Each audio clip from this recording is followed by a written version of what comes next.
I can't stop thinking about what it means to become a type 1 civilization. Not for aesthetics, not for the title, but because I know that everything we're doing right now is unsustainable. And no, it's not about waiting for politicians to grow a conscience, because they won't.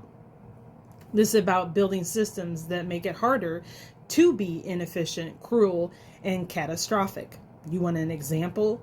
Why are we still rebuilding cities that same exact way after they're annihilated by floods, hurricanes, or tornadoes? We know the wind speeds, we know the water levels, so why do we keep designing the same cube-shaped buildings with zero aerodynamic resistance and then act surprised when they collapse? This is just not incompetence, this is laziness and delusion. And before anyone starts foaming at the mouth about government corruption or elitist control, let's be honest, the public plays a role in this too. Because the moment someone proposes an idea that actually works, one that might make money and reduce waste, what do people do? They mock it, they discredit it, and turn it into a joke. Or worse, they ask the most useless question: what is the point of sustainability if we still have to pay for it? Let me explain this slowly. Sustainability doesn't mean free. It means functional, survivable, and it means still having a fucking planet after 200 years. Of course the government will monetize it. Of course CEOs will profit off of solar panels and clean oceans. That's the only way they'll do it. So stop expecting a utopia where everything is free and no one benefits from it. That's not how any of this works. If we really cared about progress, we would be pushing for things like smart infrastructures that are waterproof, fireproof, and wind resistant, roads that absorb rainwater and reuse it as energy, smaller integrated wind turbines in residential areas, buildings that power themselves through airflow and movement, homes with gray water systems and net zero waste recycling units built into them, smart refrigerators that can create recipes based on what you already have, emergency systems that can locate people, read vitals, and unlock doors without having to breaking them down.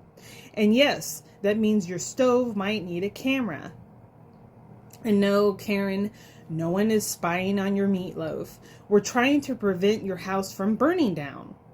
And no, you're not being tracked by the government because a QR code lets EMTs open your door to save your life. You already give more information to Facebook and other social media platforms willingly. This is about engineering, civil, electrical, sustainable, human.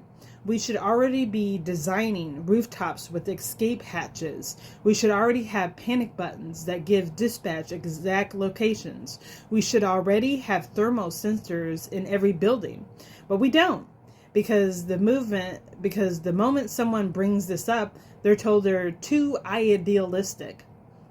I'm not here to comfort you. I'm not here to whisper that change will happen when it's meant to. Change is built. Change is designed. It is a non-negotiable. You don't get to demand a livable planet and then complain when people try to make one. You don't get to shrug and say we've always done it this way while the world around you collapses. If you are more offended by a smart stove than you are by people drowning in their attics, you are part of the problem. This is the truth. We can become a type 1 civilization, but not if we keep waiting for permission from people who benefit from stagnation, and not if we keep expecting innovation to be free, comfortable, or convenient. Progress is inconvenient, but it's also could lead to our extinction if we don't become a sustainable society. So it's your choice to pick one that you think is acceptable for the future of humans and the future of every living life form on our planet.